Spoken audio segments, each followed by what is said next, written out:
ప్రభునామములో అందరికీ నా వందనాలు. దేవుని వాక్యాన్ని ఒకసారి ధ్యానించుకుందాం. మనం రోమీయులకు రాసిన పత్రిక 14వ అధ్యాయము 8వ మాట.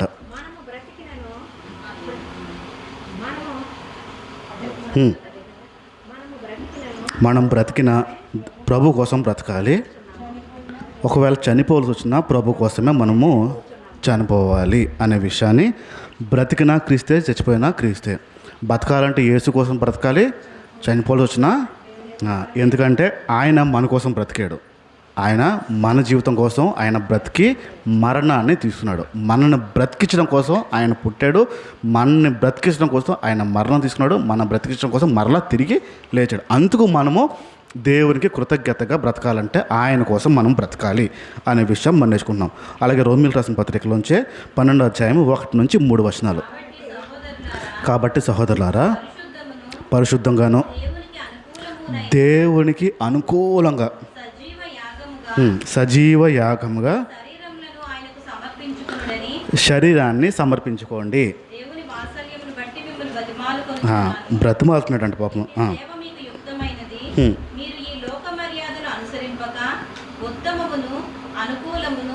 సంపూర్ణమునైన దేవుని చిత్తమేదో పరీక్షించి తెలుసుకున్నట్లు మీ మనస్సు మారి నూతన మగుట వలన రూపాంతరము పొందండి. రైట్. ఇక్కడ మనల్ని అప్పు చెప్పుకోవాలి అంటే, మనల్ని సజీవ యాగంగా దేవుడికి అప్పు చెప్పుకోవాలంటే, దేవుడికి ఏది ఇష్టమో, దేవుని చిత్తం ఏదో పరీక్షించి అప్పు చెప్పుకోవాలి.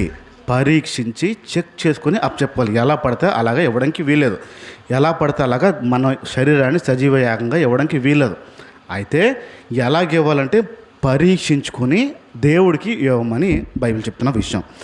కొన్ని పరీక్షలు మనం వింటున్నాం, కొన్ని పరీక్షలు మనం నేర్చుకుంటున్నాము. దేవుడి కోసం జీవిస్తున్నామా, మన కోసం జీవిస్తున్నామా అనే విషయాలు మనం వింటున్నాం. పరీక్షలోకి వెళ్దాం, ఇంకా కొంచెం ముందుకు వెళ్దాం. యెషయా గ్రంథము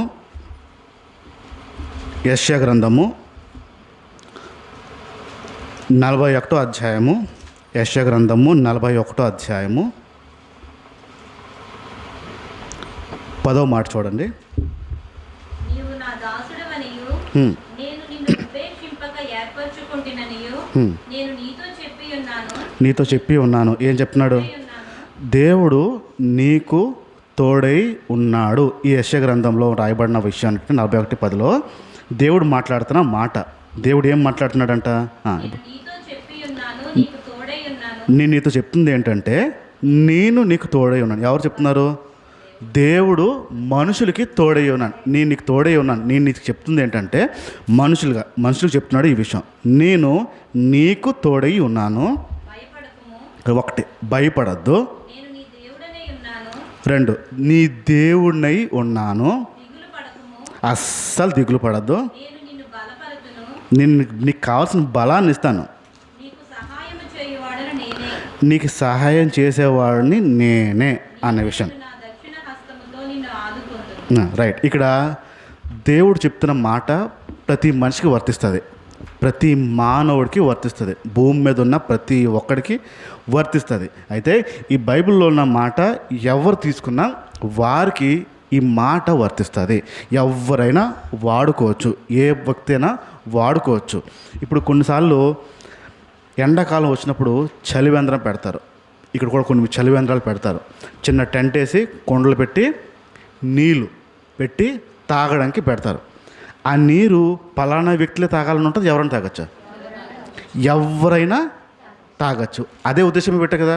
ఒకవేళ అక్కడ బోర్డు రాశాడు అనుకుందాం, ఈ నీళ్ళు ఒరియా వాళ్ళు మాత్రమే తాగాలని. అప్పుడు తెలుగు వాళ్ళకి అవకాశం ఉంటుందా? తెలుగు వాళ్ళకి అవకాశం ఉంటుంది. ఎందుకు రాస్తాడు కాబట్టి. అక్కడ ఒరియా వాళ్ళు మాత్రమే తాగాలి, ఇంకెవరు తాగడానికి వీల్లేదని రాశాడు కాబట్టి.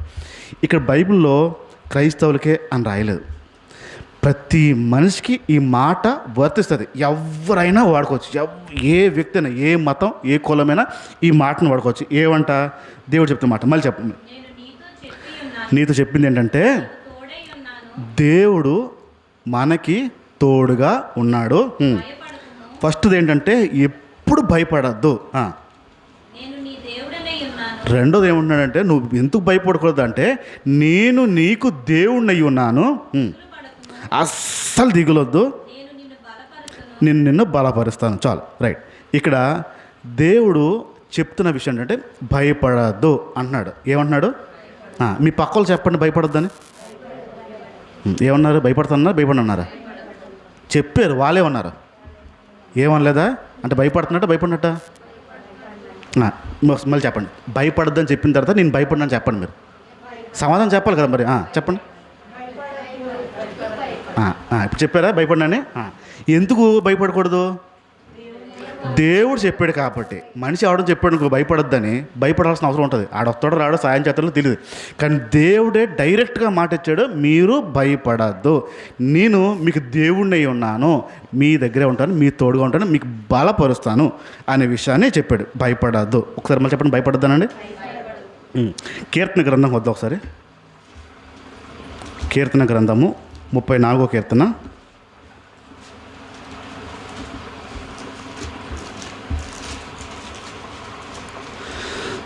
34వ కీర్తన 9వ మాట చూడండి. యెహోవా భక్తులారా ఆయన యందు భయము, భయపడమంటున్నాడు, భయపడద్దు అన్నాడు. ఇందాకేమన్నాడు? భయపడద్దు అన్నాడు. ఇప్పుడేమన్నాడు? భయపడమంటున్నాడు, భయపడద్దు అన్నాడు. ఇప్పుడు భయపడాలా భయపడకూడదా? ఇక్కడ భయం ఒకటే, భయం అనేది పదం ఒకటే, సబ్జెక్ట్ మారిపోతుంది, క్రియ మారిపోతుంది. అక్కడేమో భయపడే పద్ధతి వేరు, ఇక్కడ భయపడే పద్ధతి వేరు.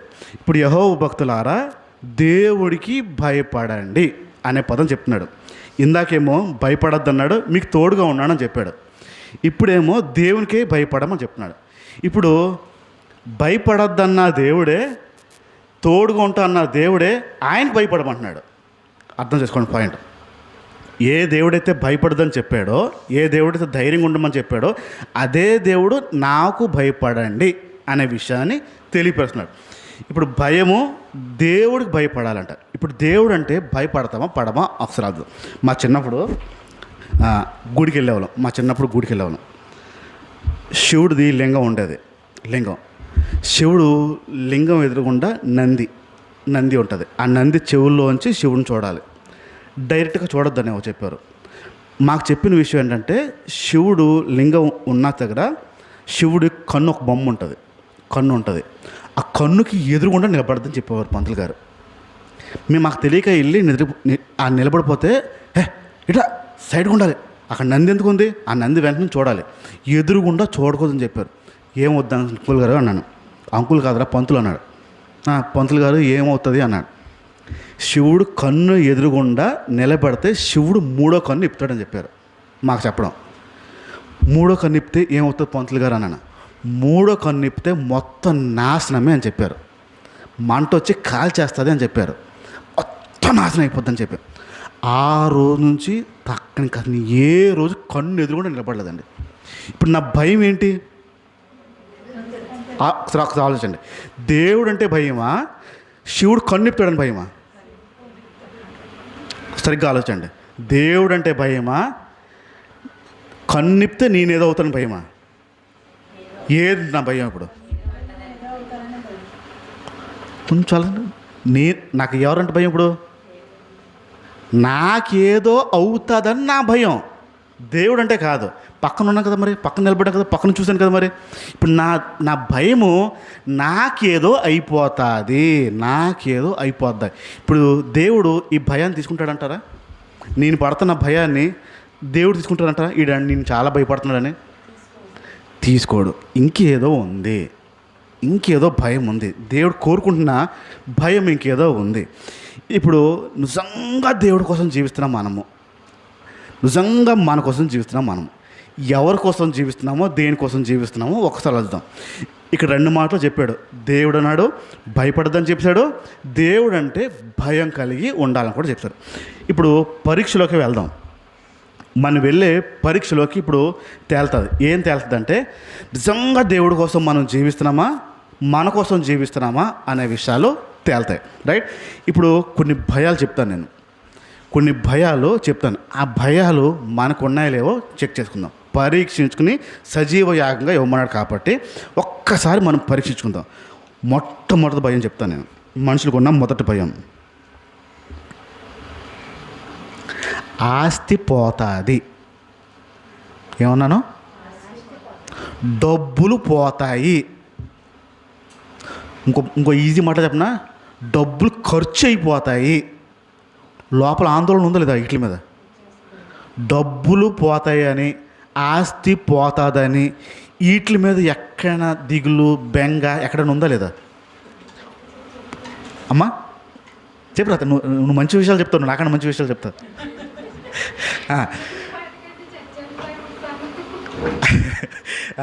ఇప్పుడు డబ్బులు పోతాయి అని భయము చాలామందికి ఉంటాయి.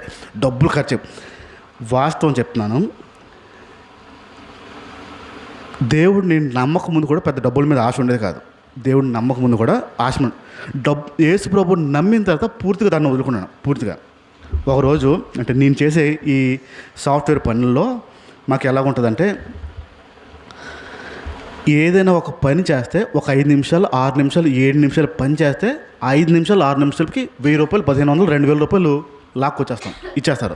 2000 అవుతుందండి, ఇచ్చేసేస్తాం. వాళ్ళ వెబ్సైట్లు ఏమైనా ఉన్నా, వాళ్ళ సాఫ్ట్వేర్ ఏమైనా ఇచ్చేసేస్తాం.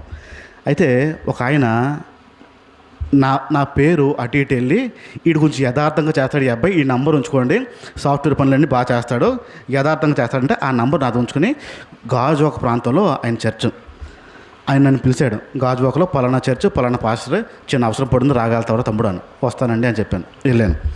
వెళ్ళిన తర్వాత ఆయన సాఫ్ట్వేర్లో చిన్న పని వస్తే చిన్న పని చేయాలి. సరిగ్గా 10 నిమిషాల పని అది చేసేస్తానన్నా, మీరు కూర్చోండి నేను చేసేస్తాను. పక్కన కూర్చోవచ్చు అన్నాడు. కూర్చున్నాను. ఆయన ముందే ఓపెన్ చేసి ఆయన ముందే అది సరిచేసి ఒక 10-12 నిమిషాలు చేశాను. చేసిన తర్వాత ఎంత ఇవ్వాలి తమ్ముడు, ఇప్పుడు నేను నా పని అదే కదా సాఫ్ట్వేర్ పని, ఎంత ఇవ్వాలి తమ్ముడు అన్న. చాలా చిన్న పని అన్నా, దీనికి అవసరం లేదు అన్నాను నేను. చాలా చిన్న పని, దీనికి అవసరం లేదు అన్నాను. ఆ మాట ఆయనకు ఆశ్చర్యం కలిగించి, ఏమన్నా అన్నాడు. చిన్న పని అన్నా ఇది, దీనికి అవసరం లేదు అన్నాను. అలా కాదు, తీసుకో, అంత దూరం నుంచి వచ్చావు, నువ్వు కష్టపడ్డావు, ఆ పని చేసావు, తీసుకో అని చెప్పి 12,000 పెట్టాడు చేతిలో. 12 నిమిషాలకి 12,000 ఇలా పెడితే ఇంతెంతకన్నా అన్నాను. ఇచ్చేస్తుంటే లేదు ఉంచుకొని చెప్పి ఆ 12,000 నువ్వు కష్టపడ్డావు తీసుకొని చెప్పి 12,000 చేతిలో పెట్టాడు. ఆఖరిలో ఒక మాట అన్నాడు. ఏమన్నానంటే, ఇదే పని ఇద్దరిని పిలిచాను తమ్ముడు చెయ్యాలని, 28,000 అడిగారంట. ఇదే పనికి 28,000 అడిగారు. ఒకటి 28, ఒకటి 25కి చేస్తున్నాడు. చాలా ప్రాబ్లం వచ్చింది, మొత్తం అంతా పోయింది, మొత్తం ఫ్రెష్గా చేయాలని చెప్పి 25 ఒకటి అడిగాడు, 21 అడిగాడు. నువ్వు 20 అడిగినా నీకు ఇచ్చేవాడిని 20,000 అన్నాడు పాస్టర్ గారు. 20,000 అడిగినా ఇచ్చేసేవాడినే, నువ్వు ఏమీ అడగలేదు, ఇగో 12,000 ఉంచుకో అని చెప్పి 12,000 ఇచ్చాడు. ఇలాంటి బ్యాగే, ల్యాప్టాప్ బ్యాగ్. సరే ఇచ్చాడు కదా అని చెప్పి ఇలా జిప్లో వేసి పెట్టేశాను. పెట్టి బండి వేసుకుని ఇంటికి వచ్చేస్తున్నాను. ఇంటికి వచ్చే ముందు అన్న ఫోన్ చేశాడు, ఒకసారి రారా పని ఉందని చెప్పి పెద్దన్న ఫోన్ చేశాడు. ఇంటి దగ్గరకు వచ్చాను. ఆ చర్చ్ ఇంటి దగ్గర నుంచి అలా దాటుకుంటా చర్చ్కి వచ్చేసాను. చర్చ్ దగ్గర కొందరు పిల్లలు ఉన్నారు, యవనస్తులు ఉన్నారు. నేను బండి దిగ్గానే ఇలాగా బ్యాగ్ ఇలా ఉంది. బండి దిగ్గానే బ్యాగ్ జిప్ ఓపెన్ అయిపోయి ఉంది. అన్న జిప్ ఓపెన్ అయిపోయిందన్న అన్నాడు. దాంట్లో డబ్బులు చూడరా ఉన్నాయా అన్నాను. ఎందులో అన్నా అని చెప్పి మొత్తం ఎతికాడండి. మొత్తం జిప్లు ఎతికాడు. ఇక్కడ మొత్తం లేదన్నా, జిప్ ఓపెన్ అయిపోయి ఉంది, డబ్బులు ఏమీ లేవు. 12,000 ఏమయ్యాయి? 12,000 గాల్లో ఎగురుకుంటా వచ్చేసాయి. బాధపడాలా పడకూడదా? బాధపడాలా పడకూడదు? ఇప్పుడు అంత దూరం వెళ్ళి ప్రయాసపడి పనిచేసి వస్తే ఉచితంగా ఆయన ఆనందంతో వచ్చిన 12,000 ఏమో ఇప్పుడు గాలికి నోటు ఎంతమంది ఆనందంగా తీసుకుని ఉంటారు. 12,000 ఉండాలి దాంట్లో చూడంటే 12,000 అన్నాడు ఆడు. నేను 12,000 రా అన్నాను. అంత గట్టిగా అరక అన్నాను. 12,000 అని చెప్పి మొత్తం లేదన్నా జిప్ వేసి అన్నా. నేను డైరెక్ట్గా జిప్ వేసాను. ప్రభు సన్నిధి చెప్తున్నాను, చిన్న బాధ కూడా పడలేదు, చిన్న నొప్పి కూడా రాలేదు. ఇచ్చింది ఎవరు? పోతే ఇప్పుడు ఎవరు? పోతే ఎవరితో పోయినట్టు? నాదా దేవుడిదా? దేవుడిచ్చాడు, తీసుకున్నాడు అంతే. యెహోవా ఇచ్చిన యోబు చెప్పారు కదా, యెహోవా ఇచ్చిన ఇచ్చాడు, తీసుకున్నాడు, జిప్పేసిరా అన్నాడు. 12,000 అన్నా, పర్లేదు అయ్యిరా, 12,000 అన్నా. ఆడు 2 గంటల వరకు ఆడికి మతి పని చేయట్లేదు. 12,000 పోయాయన్నా, కుస్తీ కాస్త కదన్నా, 12,000 అన్నా. నువ్వు ఎంత నొక్కి చెప్పినా 12,000 20,000 అవ్వదు. 12,000 నాకు తెలుసు, పోయే బాధ లేదన్నా. వీడికి ఎందుకు బాధ? ఇప్పుడు నేను పట్టలేదు, దేవుడు ఇచ్చాడు, దేవుడు తీసుకున్నాడు, ఎవడికో కావాల్సినోడు వెళ్ళిపోయింది. సంతోషం, దేవునికి స్తోత్రం అంటున్నాను. ఎవరి కోసం నేను కష్టపడ్డానికి సంతోషంగా ఉన్నాను. వీడికి ఏంటి కొంచెం కూడా బాధ లేదన్నా, చిన్నది కూడా ఫీలింగ్ లేదన్నా, చిన్నది అస్సలు లేదు తమ్ముడు. ఏ రోజైతే బైబిల్ పట్టానో ఆ రోజే డబ్బు మీద వదిలేసాను, నాకు సంబంధం లేదు, అసలు డబ్బు విషయం రాదు, ఏ రోజు బాధపడను అన్నాను. అలా ఉండాలన్నా అన్నాడు. ఉండైతే అన్నాను. జిప్పేసాడు కదా, ఇంటికి వెళ్ళిపోయాను. ఇంటికి వెళ్ళిపోయి నా ల్యాప్టాప్ ఓపెన్ చేస్తున్నాను. ల్యాప్టాప్ ఓపెన్ చేసి కరెక్ట్గా ఉందో చేద్దామని ఓపెన్ చేస్తే అప్పుడు తెలిసింది 2వ జిప్లో వేసానండి. ఫస్ట్ జిప్లో కాదు, ల్యాప్టాప్ తీయగానే దాంట్లో 12,000 ఉంది. ఇది ఎలాగొచ్చింది అంటున్నాను నేను.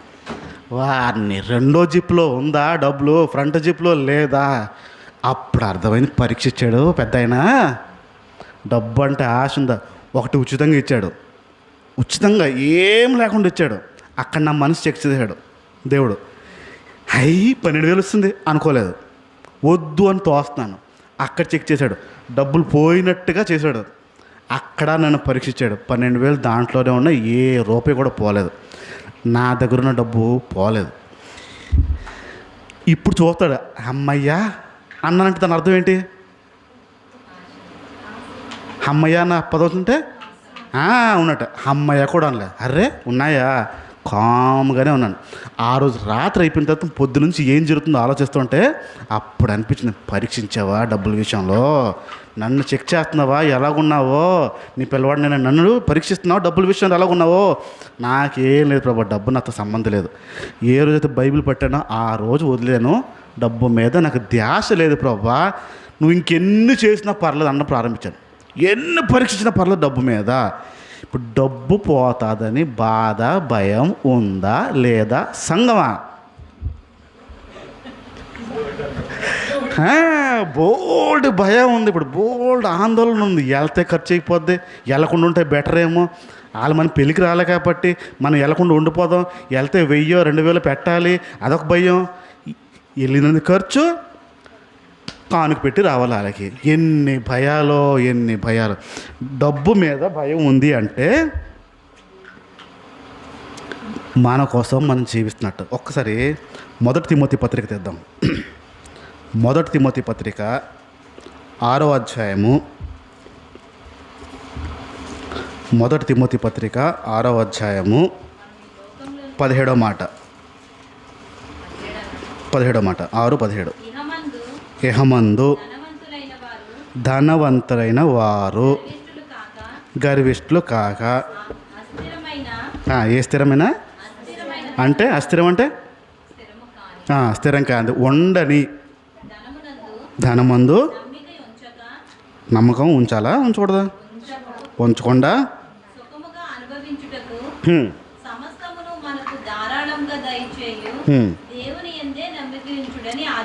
ఇప్పుడు మళ్ళీ ఒకసారి చదవండి బైబిల్లో ఉన్న మాట. 1 తిమోతి పత్రిక 6వ అధ్యాయం. ఇహమందు ధనవంతులైన వారు, మొదటిది గర్విష్ఠులు అవ్వద్దు, శాశ్వతం కాని డబ్బు యందు నమ్మకం పెట్టకూడదంట. డబ్బు మీద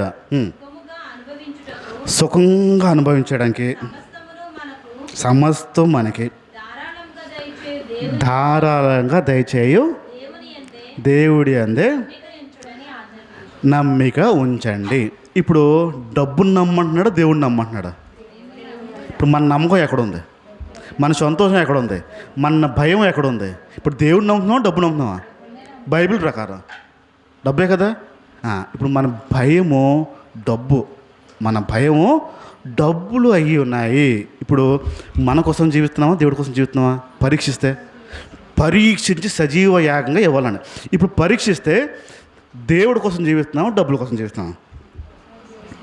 డౌటే లేదు, మన కోసం జీవిస్తున్నాం. డబ్బు అంటే భయము ఉందంటే, అంటే డబ్బు అంటే భయం కాదు, డబ్బు పోతుందని భయం ఉందంటే ఖచ్చితంగా మన కోసం జీవిస్తున్నాం. అదే ఒకసారి సామెతల గ్రంథంకి వద్దాం, 11వ అధ్యాయము, సామెతలు 11:28 చూద్దాం.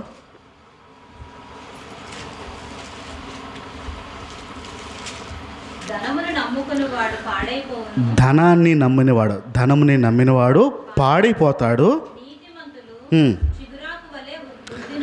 నీతిమంతులు ఇప్పుడు ధనం నమ్మితే ఏమవుతుందంట? బాగుపడం.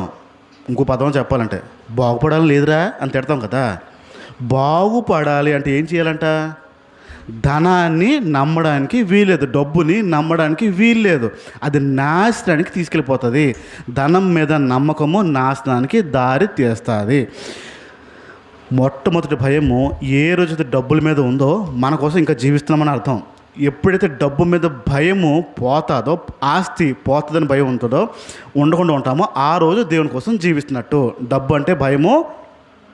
ఇందాక మనం చదివాం, భయపడద్దన్నాడు, భయపడ కూడా మనం చెప్పాడు. ఏం చేస్తున్నామో ఆలోచిద్దాం. ఇప్పుడు రెండో విషయంకి వస్తున్నాను.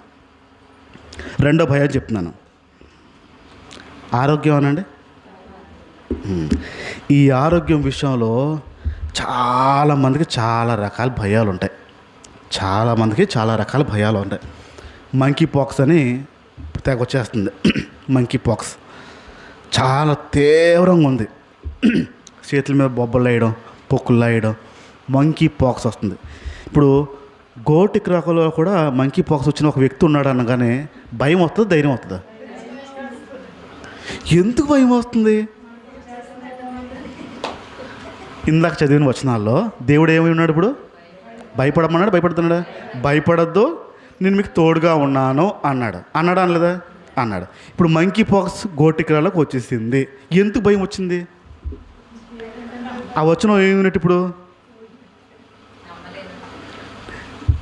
నేను చెప్తుంది ఏమనగా అన్నాడు. మళ్ళీ అక్కడ పదంలో నేను చెప్తుంది ఏంటంటే, కొన్నిసార్లు మనం మాట్లాడడం నేను చెప్పింది నేను చెప్పింది అంటాం. అంటే ఏంటి? ఆడేదో చెప్తున్నాడు, అది కాదు బాబు, నేను చెప్పింది విను, అది రైట్ అని. ఇప్పుడు నేను చెప్తుంది ఏమనగా అని చెప్తూ భయపడద్దు, నేను నీకు దేవుడిని అని చెప్పాడు. ఇప్పుడు మంకీ పాక్స్ రాగానే వచ్చిందనగానే మనకు ఎక్కడలేనా ఆందోళన. పిల్లల్ని పంపం, ఆడడానికి పంపం, ఎవరిని వస్తే రానివ్వం, రకరకాల భయాలు. ఆరోగ్యం విషయంలో భయం ఉందా లేదా? ఆరోగ్య పట్ల భయం ఉందా లేదా? ఖచ్చితమైన భయాలు కలిగి ఉంటాం. చూడండి, ఖచ్చితంగా. గుండు ఉన్న వైపు చిన్న నొప్పి వస్తుంది అనుకుందాం. ఏదో అలా పొడుస్తున్నట్టుగా అనిపించి గ్యాస్ నొప్పులే అని అనుకుంటున్నారు అనుకుందాం. అదే టైంలో టీవీలో డాక్టర్ గారు మాట్లాడుతూ చిన్న నొప్పే కదా అని మీరు అశ్రద్ధగా ఉన్నారంటే అని మాట్లాడుతున్నాడు అనుకుందాం. భయపడతారా, ధైర్యంగా ఉంటారా? వెంటనే ఈసీజీలు, 2Dలు, ఎకోలు మొత్తం స్కాన్ చేయించకపోతే గుండె అయిపోద్ది అన్నంత పని అయిపోద్ది మనకి. ఇప్పుడు మన భయం ఏంటి? ఇప్పుడు దేవుడు చెప్తుందేమో ధైర్యంగా ఉండండి, భయపడద్దని. ఇప్పుడు మనం మన కోసం జీవిస్తున్నామా? ఒకసారి మొదటి పేతురు పత్రిక వద్దాం. మొదటి పేతురు పత్రిక 2వ అధ్యాయము. మొదటి పేతురు పత్రిక 2వ అధ్యాయము 24వ మాట చూడండి. దేవునికి తన్ను తాను అప్పగించుకొనెను, మనము పాపుల విషయమై చనిపోయి నీతి విషయమై జీవించినట్లు ఆయన తానే తన శరీరమందు మన పాపములను మ్రాను మీద మోసుకుని ఆయన పొందిన గాయముల చేత. ఇక్కడ నుంచి గమనించండి, యేసు ప్రభు పొందిన గాయాలు చేత మీరు స్వస్థత నొందితిరి. మనము స్వస్థతన పొందుతామా? పొందేసామా? మళ్ళీ చదవండి. ఇప్పుడు మనము జీవించినట్లు మనం బ్రతకాలని ఆయన తానే తన శరీరమందు. యేసు ప్రభు అంటే మనం బ్రతకాలని యేసు ప్రభు సిలువ మారుమీదకి ఎక్కి పాపములను మ్రాను మీద మోసుకొనెను, ఆయన పొందిన గాయముల చేత యేసు ప్రభు ఏ గాయాలైతే పొందాడో మీరు స్వస్థత పొందితిరి. ఆ గాయాల వల్ల మనము స్వస్థతని పొందేసాము. ఇప్పుడు ఆరోగ్యం విషయంలో భయం వచ్చింది అనుకుందాం. దాని అర్థం ఏంటి? ఇప్పుడు ఆ మాట మనం విన్నట్ట మీకు భయపడద్దు అన్నాడు, తోడుగా ఉంటున్నాడు, మీ దేవుడిని అన్నాడు, పైకి ఎత్తి పట్టుకుంటా అన్నాడు. ఇప్పుడు ఆరోగ్యం విషయంలో భయాలు వస్తున్నాయి అంటే దాని అర్థం ఏంటి? వచ్చిన టెస్ట్ రిపోర్ట్ బట్టి మీ ధైర్యం ఆధారపడి ఉంటుందా? మామూలుగా ఆధారపడి ఉంటుందా? ఇప్పుడు రిపోర్ట్లో అంత బాగానే ఉందన్నారమ్మా, ఏం పర్లేదంట, అంత చక్కగా ఉందన్నారు అన్న విషయం చెప్పారు. దాన్ని బట్టి అమ్మయ్య అంటారా? కొంచెం కొంచెం రిపోర్ట్లో కొంచెం అన్నప్పుడు భయం అవుతుందా? అంటే రిపోర్ట్ బట్టి భయమా, మీకు ధైర్యమా? రిపోర్ట్ బట్టి ఎవడో కొట్టింది, ఎవడో చూసింది, మిషన్లు చూసింది, దాన్ని బట్టి భయం. గమనించండి, ఏ దేవుడైతే భయపడద్దని చెప్తున్నాడో ఆ మాట బట్టి ధైర్యం తెచ్చుకోం, కానీ మనిషి తయారు చేసిన మెషిన్ బట్టి, అది చెప్పిన దాన్ని బట్టి భయాన్ని మాత్రం తెచ్చుకుంటాం మనం. దేవుని జీవం గల దేవుని మాటను బట్టి ధైర్యం తెచ్చుకోము, కానీ జీవం లేని ఒక యంత్రం చెప్తే దాన్ని బట్టి భయం తెచ్చుకోవడం మాత్రం చాలా పుష్కరంగా అవుతుంది. ఇప్పుడు భయపడమంటున్నాడా, భయపడుతున్నాడా? స్వస్థత వస్తుంది అన్నాడా, పొందేసేమన్నాడా? పొందేసాం. ఇది పట్టుకోవాలి. ఇప్పుడు జీవం లేని మిషన్ నేను నమ్ముతున్నామంటే ఇంకా మన కోసం ఎక్కడో మనం జీవిస్తున్నట్టే. మన కోసం మనం జీవిస్తున్నాము, దేవుడి కోసం కాదు. దేవుడి కోసం జీవించేవాడు ఏ రోజు ఆరోగ్యం విషయంలో భయపడ్డు, డబ్బుల విషయంలో కూడా భయము పడ్డు. మూడో భయం చెప్తున్నాను. మూడో భయము మరణము అనండి. మరణం అంటే భయం ఉందా? భయం లేదా? మరణం అంటే భయం లేని వారు ఏమంటారంటే, అది ఎప్పుడు అంటారంటే, జీవితం మీద విసుగొచ్చేసి, ఇంట్లో పరిస్థితుల మధ్య విసుగొచ్చేసి, అంత గందరగోళం చేసి దీని బదులు చచ్చిపోయినా బాగున్నా అంటారు. చచ్చిపోయినా బాగున్నా అంటారు. కత్తి అంటే పుడిసేస్తానండి అమ్మో అంటారు. మళ్ళీ చచ్చిపోయినా బాగున్నాను డైలాగ్ ఇల్లే కొడతారు. దా కత్తి పుడిసేనా అని ఒక మాట అనండి. నా దగ్గరంటే నేను డైలాగ్ కొడతాను, దా కత్తి పుడిసేస్తాను నేను అంటాను. ఇప్పుడు భయం, చచ్చిపోవచ్చు, చావాలని అనుకుంటారు. ఇక్కడ ఒక మాట ఒక పెద్ద అంటాడు ఏంటంటే, ప్రతి ఒక్కరు పరలోకంకి వెళ్ళిపోవాలనుకుంటాడు, కానీ ఎవడు చావడానికి ఇష్టపడ్డంట. ప్రతి ఒక్కరు స్వర్గానికి వెళ్ళిపోవాలని ఆశపడతాడు, కానీ చావడానికి మాత్రం, చావకుండా వెళ్ళడం అవుతుందా?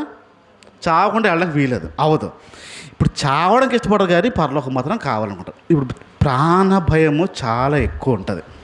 ప్రాణం అంటే భయము చాలా ఎక్కువ ఉంటుంది. కరెంట్ వైర్ అంటే భయములా కాదా? భయమే. ఏమవుద్దని? షాక్ కొట్టి చచ్చిపోతామని ఉట్టి షాక్ కొడదన్నా. వాస్తవానికి ఇవేం పెద్ద కొట్టేవి మీకు, ఇంతవరకు వస్తుంది అంతే, మహా అయితే ఇంతవరకు రాగలుగుతుంది. ఈ లోపు మీరు తీసేస్తారు, చచ్చిపోయేంత ఉండవు ఇవన్నీ చిన్న చిన్నవే. ఇప్పుడు భయం ఏంటంటే చచ్చిపోతాము. ఇప్పుడు దేవుడు ఏమంటున్నాడు? భయపడమంటున్నాడు, భయపడుతున్నాడా? భయపడద్దు, నేను మీకు దేవుడై ఉన్నాను, మీకు తోడుగా ఉన్నాను, భయపడద్దు. మరణ భయము ఎందుకు వస్తూ ఉంటుంది? ఇప్పుడు మీరు ఇక్కడ నుంచి బంజిపల్లి వెళ్దాం అంటున్నారు అందరైతే కష్టం కదా, కార్లో కష్టం కదా, బస్సు ఎక్కేద్దామని చెప్పి బస్సు ఎక్కారు. ఏ బస్సు అయితే ఎక్కారో ఆ బస్సు భయంకరంగా యాక్సిడెంట్ అయింది. దాంట్లో సగం మంది చనిపోయారు, సగం మంది బ్రతికారు. బ్రతికిన వారిలో మీరున్నారు, చనిపోయారు, చాలామంది చనిపోయారు. ఆదివారం సాక్ష్యాలు నిండిపోవు. ఆదివారం నేను సాక్ష్యం చెప్తాను. అందరూ ఏం చెప్తారు? దేవుడు నన్ను బతికించాడు, వాళ్ళందరూ చచ్చిపోయారు, నేను బతికేశాను, వాళ్ళందరూ పోయారు, నేను బతికేశాను. ఎంత స్వార్థం చూడండి. చచ్చినోడు గురించి ఉండదు. పాపం మా వ్యక్తులు చనిపోయారు, కుటుంబం కోల్పోయారు, వాటి గురించి ప్రార్థన చేయండి, అది ఉండదు. ఎంత స్వార్థపడ్డారో ఇక్కడ తెలిసిపోద్ది. దేవుడు నన్ను కాపాడాడు. చిన్న గీతైనా పడలేదు అంటారు. మళ్ళీ డైలాగు చిన్న ఘాటైనా పడలేదు. ఏం డైలాగ్ చెప్తారు? ఇప్పుడు బ్రతికిసారు మీరు, మీ కళ్ళు ఎదురుగుండా బస్సు యాక్సిడెంట్ అయింది, సగం మంది చనిపోయారు, మీరు బతికారు. తర్వాత రోజు కూడా బంజిపల్లి వెళ్ళాలి, బస్సు ఎక్కుతారు, మానేస్తారా? తర్వాత రోజు కూడా బంజిపల్లి వెళ్ళాలి, బస్సు ఎక్కుతారా, మానేస్తారా? ఏం చేస్తారు? ఏముంది భయం లోపల? చావుని కళ్ళు ఎదురుగుండా చూసి వచ్చారు కాబట్టి లోపల గుండు కొట్టుకుంటుంది. బస్సులోనేనా ఈరోజు, లేకపోతే ఇంకోసారి వెళ్దా అనుకునే లోపల ఏమనిపిస్తుంది? మరణ భయం ఉంటుందా, ఉండదా? అదన్నమాట. ఇప్పుడు దేవుడు ఏమన్నాడు? భయపడద్దన్నాడు, నేను మీకు తోడుకున్నాను, నేనే మీ దేవుడిని అని చెప్తున్నాడు. ధైర్యం చెప్తున్నాడు ఆయన. మనం భయపడుతున్నామంటే ఇంకా ఖచ్చితంగా మన కోసం మనం జీవిస్తున్నాము. కొన్ని వారాల నుంచి మనము ధ్యానిస్తున్న విషయం అంటే, బ్రతుకుతే సస్తే. మరి ఎందుకు భయపడ్డారు అయితే? అంటే సస్తే దేవుడికి చచ్చిపోవాలని డైలాగ్ మాత్రం కొడుతున్నారు, బైబిల్లో ఉన్నది. ఎదురుగుండా వచ్చినప్పటికి ఏమవుతుంది? భయం. చచ్చిపోతాను. మోస్తళ్ళ దానికి కూడా ఉంటుంది చూడండి. పళ్ళు ఊడిపోయి, చెవులు వినపడక, కళ్ళు కనపడక, ఆ మోస్తళ్ళ దానికి కూడా చచ్చిపోతానేమని భయమే ఉంటుంది చూడండి.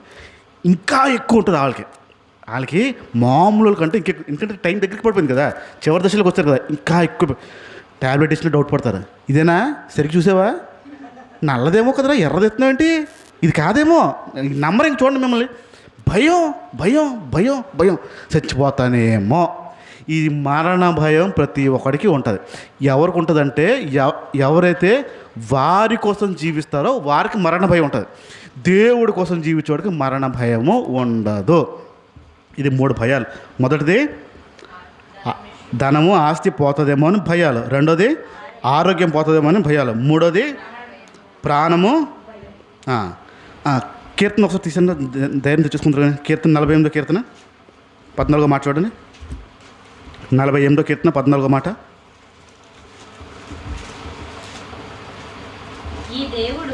ఈ దేవుడు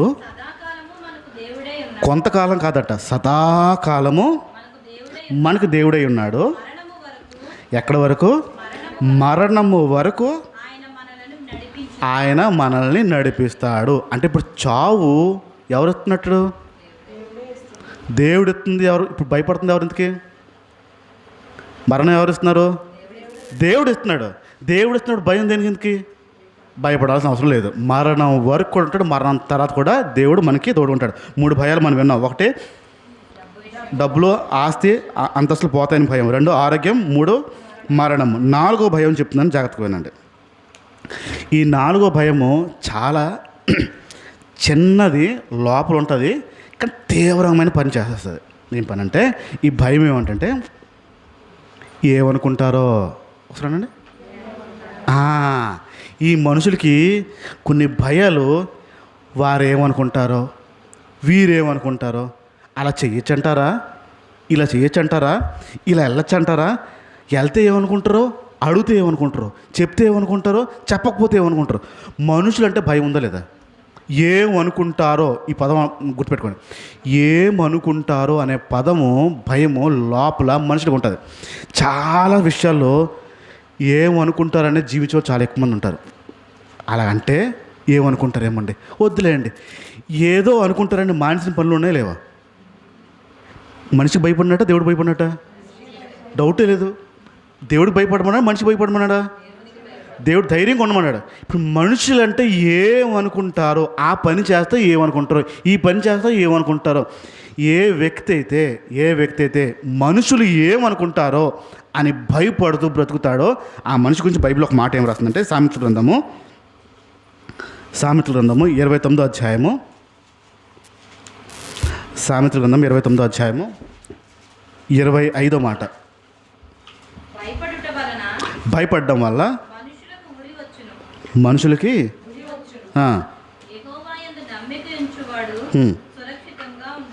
ఇప్పుడు యెహోవాయందు నమ్మిక. ఇక్కడ ఇంగ్లీష్ బైబిల్లో కొంచెం పదం ఏం రాస్తాడంటే, మనుషులకి భయపడేవారు అని పదం రాస్తాడు. ఏ వ్యక్తి అయితే మనుషుల ఆలోచనలకు భయపడతాడో ఆ వ్యక్తికి ఊరొస్తుందని, ఆ వ్యక్తికి ఊరొస్తుంది. దేవుడి యందు నమ్మకం ఉంచాలి అనే పదం రాస్తాడు. ఇప్పుడు ఏదో అనుకుంటారులే అంటే అని కొన్ని పనులు మానేసి, ఏదో అనుకుంటారులే అని కొన్ని అడగడం మానేసి, ఏదో అనుకుంటారులే అని కొన్ని చెప్పడం మానేసి, ఇప్పుడు ఒక విషయం మీలోనే ఎవరైనా ఒక చిన్న పొరపాటు చేస్తున్నారు, తప్పు చేస్తున్నారు, అది చేయకూడదు, మీరు ధైర్యంగా చెప్పేస్తారా? ఏదైనా అనుకుంటారేమో, ఫీల్ అవుతారేమో అని అవుతారా? ఇప్పుడు ఎవరికి భయపడుతున్నట్టు? అదనమాట. ఇప్పుడు దేవుడు ఏమన్నాడు? ధైర్యంగా ఉండమన్నాడు. ఇప్పుడు దేవుడు ధైర్యంగా ఉండమన్నాడు. ఇప్పుడు మనిషి ఏమనుకుంటాడో అని భయపడిపోయి, మనిషి ఏమనుకుంటాడో అని ఆలోచించేసి మనం మనిషి అంటే భయం పుట్టుకోవడం ప్రారంభించామన్నారు. ఇది చాలా చిన్నదే కానీ తీవ్రమైన ప్రమాదం. ఏమొస్తున్నాడు? ఊరు వచ్చేస్తుందని చెప్పాడు. మనుషులకి భయపడ్డావా, ఖచ్చితంగా ఊరి వచ్చేస్తుంది. ఇది 4వ భయం. మనుషులు ఏమనుకుంటారో అనే విషయాల్ని భయంగా తీసుకోవడం. 5వ భయం చెప్తున్నాను. 5వ భయం బాహ్య రూపం అనండి, బాహ్య సౌందర్యం అనండి. ఈ బాహ్య రూపము, బాహ్య సౌందర్యం విషయంలో చాలామందికి చాలా భయాలు ఉంటాయి. మా చెల్లి మొన్న ఒకరోజు ఫోన్ చేసి, సోమవారం ఫోన్ చేసి మెసేజ్ పెట్టింది. నేను స్పందించలేదు, రిప్లై ఇవ్వలేదు. అన్న ఫోన్ చేయవు ఒకసారి అన్నది. చేయలేదు. నేను ఫోన్ చేసింది, అన్నా లక్షవారం ఒకసారి ఫోన్ చేసి నాకు ప్రార్థన చేయవా అన్నది. ఏ రోజు? లక్షవారం ఫోన్ చేసి నాకు కొంచెం ప్రార్థన చేయవా అన్న. ఏమైంది అన్నాను. ఏం లేదు, తర్వాత చెప్తే నువ్వు ప్రార్థన చేస్తావా అన్న. నేను యేసుప్రభుని నమ్మకం ముందు నుంచి నీ కుటుంబం యేసుప్రభులో ఉంది, నువ్వు నాకు చెయ్యాలి, నేను చెయ్యక్కర్లేదు అన్నాను. అలాగ అంటావని తెలుసు, కానీ చిన్న ప్రార్థన చేయన్నా, చిన్న ప్రార్థన చేయండి, లక్షవారమే ఎందుకు అన్నాను. తర్వాత చెప్తానండి, ఎప్పుడు ప్రార్థన చేసాక చెప్తానంటుంది, ముందు చెప్పనంటుంది. తర్వాత చెప్తాను, ముందు చెప్తే ఏమవుతుంది అన్నాను. నువ్వు చేయవన్నాను. అలాగే చేయను అన్నాను. లేదండి, ఒక్క రిక్వెస్ట్, లక్షవారం నేను 10-10:30కి ఫోన్ చేస్తాను, అప్పుడు ఫోన్ చేయను, అప్పుడు ప్రార్థన చేయను. సరే అంతగా అడుగుతుందిగా చేసేద్దాంలే అని చెప్పి అన్నాను. సరిగ్గా లక్షవారం చేసినప్పటికీ ఫోన్ చేసి అన్న ఏమనుకోద్దన్న, ఈరోజు కాదు శుక్రవారం ఫోన్ చేయవా అన్నది. లక్షవారం అన్నావు కదా అన్నాను. శుక్రవారం పొద్దున్న ఫోన్ చేయంటే, శుక్రవారం నాకు అవ్వదమ్మా, నా బుర్ర బోల్డ్ వేడెక్కిపోయి ఉంటుంది, శుక్రవారం వెళ్ళాల్సి ఉంటుంది, చెప్పాల్సి ఉంటే మాట్లాడను, నాకు అవ్వదన్న. ఒక్క 5 నిమిషాలు చేసాయి, ఒక్క 5 నిమిషాలు, పొద్దున్న 9 చేశాను చెప్పాను. సరే అని చెప్పి శుక్రవారం పొద్దున్న ఫోన్ చేశాను మా చెల్లికి. నా ఫోన్ కోసం వేచి ఉందో కాచి ఉందో మరి టక్కని ఎత్తిసింది ఫోన్. అన్న ఇప్పుడు ఒక్క నిమిషం అన్నాను. పరపర సౌండ్లు అవుతున్నాయి ఫోన్లో, పరపర కవర్ సౌండ్ అవుతుంది. సౌండ్ వస్తుంటే, అన్న ఇప్పుడు నా చేతిలో ఒకటి ఉంది, ఆ చేతిలో ఒకటి పట్టుకున్నాను, అది పట్టుకోవడం వల్ల, నువ్వు ప్రార్థన చేయడం వల్ల ఆ చేతిలో ఉన్న దాంట్లో దేవుని బలం రావాలి, అది నేను వాడడం వల్ల నా ఒంట్లో బలం రావాలి అన్నది. అసలే చెప్పొద్దంటుంది, ఏం చెప్పనంటే ఇంకా ఆతృత పెంచేస్తుంది. ఏం పట్టుకున్నావు ఏంటంటే, ఇప్పుడు చెప్పను, నువ్వు ప్రార్థన చేయి చాలు, నా చేతిలో ఒకటి పట్టుకున్నాను, అది నేను వాడితే నాకు బలం రావాలి అన్నది. ఏంటో ఆనెక్సీసా ఏంటో సర్లే బాబు, దీని గోళ మనకెందుకు కానీ చేసి పడేద్దాం, తినేది లేకపోతే అని చెప్పి ప్రార్థన చేస్తున్నాను. ప్రభువా, ఇదిగో మా చెల్లి చేతిలో ఏదో పట్టుకుందంట, అదేంటి నాకు తెలియదు, ఆ చేతిలో పట్టుకున్న దాన్ని నువ్వు దీవిస్తే తప్ప అవదు. ఆవిడ నమ్మకం నేను ప్రార్థన చేస్తే ఏదో అవుతుందని, అది కాదు, నువ్వు చేస్తే తప్ప అవదు. అది ఏంటి పట్టుకుందో, దేనికి కావాలో, దాని ఆశ ఏంటో, దాని నొప్పి ఏంటో నువ్వే తీర్చుకో, నువ్వే సహాయం చేయి, యేసు నామములో ఆమెన్ అనేసాను. ఆమెనని థ్యాంక్ యూ అని టక్కన పెట్టింది. మళ్ళీ ఫోన్ చేస్తే లిఫ్ట్ చేయట్లేదు. లోపల టెన్షన్ నాకు, ఏంటని. వాళ్ళ అన్నయ్య ఉన్నాడు పక్కన, వాళ్ళ అన్నయ్య, చెల్లి వాళ్ళ అన్నయ్య ఉన్నాడు. ఆడు మా చెల్లి పట్టుకుని ప్రార్థన చేస్తుంటే వీడియో తీస్తూ ఉన్నాడు. కొంచెం సేపుకే వీడియో వచ్చింది. ఏంటి వీడియో అంటే, మా చెల్లి ఇలా మోకరించి మూసుకేసి చేతిలో ఒక బాటిల్ పట్టుకుంది. మీకు కూడా ఏంటో తెలుసుకోవాలి కదా, కళ్ళు పెట్టి చూస్తున్నారు అందరూ. చేతిలో బాటిల్ పట్టుకుంది. ఏంట్రా బాటిల్ అంటే, హక్కీ పిక్కి ఆదివాసి హెయిర్ ఆయిల్ అంట. నా గుండె ఆగిపోయినంత పని అయిపోయింది. అనియా మామిడి మీద జుట్టు ఊడిపోతుంది అనియా, హక్కీ పిక్కి అంట, ఆదివాసి హెయిర్ ఆయిల్ అంట, ఇంత జులపాలు వేసుకుని ఉంటున్నాడు ఒక్కొక్కడు, అది వాడితే జుట్టు వచ్చేద్దంట అనియా, నువ్వు ప్రార్థన చేస్తే వాడదామని అనియా, నిన్నేమో కొరియర్ కూడా రాలేదన్నా వస్తానంటే, అందుకే నిన్న ఫోన్ లిఫ్ట్ చేయలేదని అవ్వలేదనియా, ఈరోజు వచ్చాడని నువ్వు ప్రార్థన చెయ్యనియా, నా నొత్తి మీద బొచ్చు మొలిసేయాలనియా. ఇది ఆవిడ నొప్పి. అయ్యా బాబు, ఎంత పని చేసేవే బాబు, హక్కీ పిక్కి ఆదివాసి హెయిర్ ఆయిల్ అంటే దాని దండం పెట్ట, ఎక్కడ చూసినా అదే, ఎవడు చూసినా అదే. ఆడ జుట్టు ఇలా జులపాలు వేసేసుకుని జుట్టు ఇలాగైపోద్ది. 3 వారాలు 4 వారాలు 5 వారాల్లో మీకు వచ్చేస్తుంది, బోల్డ్ వేసేస్తున్నాం, వేపేస్తున్నాం, తోమేస్తున్నాం అంటాడు. ఎంత భయంకరంగా జనం నమ్ముతున్నారంటే, ఆడ వీడియో తీసిన తర్వాత ఫోన్ చేస్తే మా చెల్లి ఎత్తట్లే, తెలిసిపోయింది మ్యాటర్. హెయిర్ ఆయిల్ కోసం ఎంత ప్రయాసపడి తెప్పించి 1500 ఎంతో ఉంటుంది బాటిల్, చిన్న బాటిల్. నెత్తి మీద జుట్టు ఊడిపోతుందని భయం ఉందా లేదా? జుట్టు రాలిపోతుందని భయం ఉందా లేదా? చాలామందికి భయం ఉంటుంది జుట్టు రాలిపోతుంది. బాహ్య రూపం గురించి చాలా మీకు ఒక విషయం చెప్పేస్తాను ఉండండి, మీరు కంగారు పడి బాటిల్ కొంటారేమో. భయంకరమైన స్కామ్ అది. ఆ హక్కీ పిక్కి ఆదివాసి హెయిర్ ఆయిల్ అనేది భయంకరమైన కోట్లు సంపాదిస్తున్న స్కామ్ అది. మీరు రాస్తే ఉన్న జుట్టు ఊడిపోద్దేమో కానీ మీకు కొత్త జుట్టు రాదు. ఎవరు కూడా ఆ ప్రయాస పడద్దు. చాలా పెద్ద స్కామ్, పెద్ద పెద్ద వారు దాని వెనకాల ఉన్నారు, కోట్లు సంపాదిస్తున్నారు. ఒక్కొక్క మనిషి వెళ్తున్నాడు, ఒక్కొక్క తెలిసిన వాడు వెళ్తున్నాడు, మా పరిచయం ఉన్నవాడే వెళ్తున్నాడు, వెళ్ళి ఆ ఆయిల్ని ప్రమోట్ చేస్తున్నారు. ఆయిల్ కొనుక్కోండి, చాలా పనిచేస్తుంది, 108 వనమూలికలతో కాస్తున్నాం, ఇది ఆదివాసి, ఏ కెమికల్ లేవు అని చెప్పి పెద్ద పెద్ద ఫిల్మ్ స్టార్స్ వెళ్తున్నారు. వాళ్ళు వెళ్తే మనం ఏమంటుంటాం, ఆడు వెళ్ళాడంటే ఖచ్చితంగా ఆయిల్ పనిచేస్తుంది. ఎవడు నమ్ముతున్నావు ఇప్పుడు? ఆ మనిషిని నమ్ముతున్నావు. దేవుడేమో నీ వెంట్రుకు రాళ్ళు నేను లెక్క పెడుతున్నా అన్నాడు దేవుడు. నీ నెత్తి మీద వెంట్రుకలు ఎన్ని రాలిపోతున్నాయో లెక్క పెడుతున్నా అని చెప్పిన బైబిల్ ఈ దేవుడు. నీ నెత్తి మీద అంటే వెంట్రుకు రాలినా చూసే దేవుడు ఆయన. ఇప్పుడు ఈడెవడో చెప్తే వచ్చేద్దాన్ని కొనేస్తాం మనం. ఖచ్చితంగా పని చేయదు, ఉన్న జుట్టు ఊడిపోద్ది, కొనద్దు. ఎవరు కూడా ఆశపడదు. ఒక్కొక్క మనిషికి 20 లక్షలు ఇస్తున్నారు అంటే చెప్పిన వాడికి, ఇది కొనుక్కో అని చెప్పినప్పుడు 20 లక్షలు. భయంకరమైన సంగతి. ఇప్పుడు బాహ్య రూపంలో అందం పోద్ది, ఏదో పోద్ది అనే భయాలు చాలామందికి ఉంటాయి. బోల్డ్ మందికి ఉంటుంది. పోతుంది, ఊడిపోతుంది, రంగు వచ్చేస్తుంది, తెల్లబడిపోతుంది, నల్లబడిపోతుంది, ఇలా అయిపోతున్నాను, లవ్ అయిపోతున్నాను, సన్నంగా అయిపోతున్నాను, అన్ని బాహ్య రూపంలో నొప్పులు చూడండి. ఎంత శ్రద్ధో ఏంటి భయం?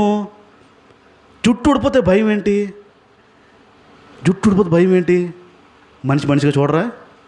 చక్క మీకు ముసుకుంది కదా వేసాడు. ఇంకే భక్తి అనుకుంటారు, దాంట్లో ఉంది. ఎంత భక్తో పొద్దు నుంచి రాత్రి తీయట్లేదు అనుకుంటారు, దాంట్లో ఉంది. కనీసం రాత్రి అయినా తీయట్లేదు భక్తి అనుకుంటారు. ఏంటి నొప్పి? ఇప్పుడు ఎంత భయం ఉంటుందో శరీరం మీద ఒక 5 వస్తాయి. చాలా నొప్పి కలిగి ఉంటాం మనం చూడండి శరీరం మీద. నూనె చొక్క టప్పని పేలి మొహం మీద పడిపోయి వచ్చి పడిపోతే బొబ్బ హెత్త ఇక్కడ అద్దంలో చూసుకుంటూ ఎన్నిసార్లు చూస్తాము. రాయాల్సినవన్నీ రాస్తాం, పేడ అన్నీ రాస్తాం. పోవాలి, మర్చిపోవాలి. ఏంటంత ఆశ శరీరం మీద? ఏంటంత ఆశ? ఒకసారి సామెతల గ్రంథం వద్దాం, 31వ సామెతకు వద్దాం. సామెతల గ్రంథం 31వ అధ్యాయము 30వ మాట. అందము మోసకరము, సౌందర్యం ఏంటంట వ్యర్థము. అందం ఏమంటున్నాడు? చాలు. అందం ఏంటి? మోసకరం. సౌందర్యము ఇప్పుడు ఎంత చేసినా ఏంటంటే అది వ్యర్థంతో పోలుస్తున్నాడు. అది సౌందర్యం అనేది, బాహ్య సౌందర్యం అనేది వ్యర్థంతో అంటే చెత్తతో పోలుస్తున్నాడు. సౌందర్యము చెత్తతో పోలుస్తున్నాడు దేవుడు. ఇప్పుడు చెత్త కోసం ప్రయాసపడే పరుగులు చూడడం అని ఉంటాయి. చెత్త కోసం ఏంటంటో ప్రయాసం మనకు ఉంటాయి.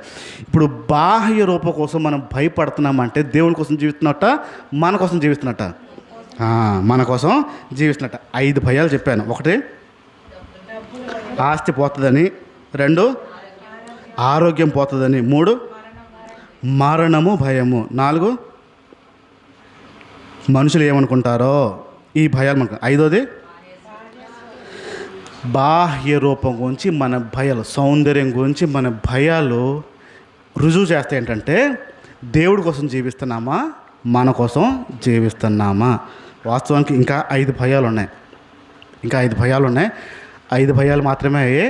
ఈ మిగతా 5 భయాలు